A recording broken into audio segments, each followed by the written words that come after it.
friends, welcome to Stories in Color. Today we have a very special guest, a hippopotamus. Hippos are big, strong, and spend a lot of time in the water. Let's draw one together. Start by drawing a large round head and two small ears on top. Hippos have tiny ears, but they are very expressive. Draw a wide snout at the front of the head. Add two round nostrils on top. The snout is large and soft, perfect for the hippo's gentle face. Add two small round eyes above the snout. Hippo's eyes are high on their heads, so they can see above water, while their body is underwater.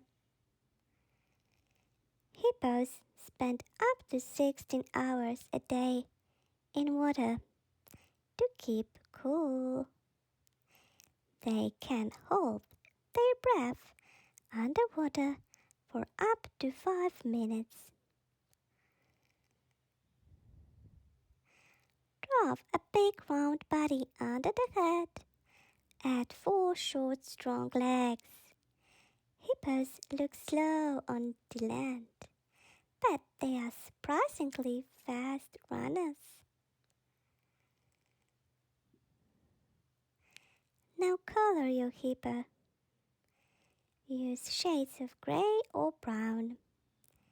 Make the ears, snout and belly slightly lighter for a realistic look.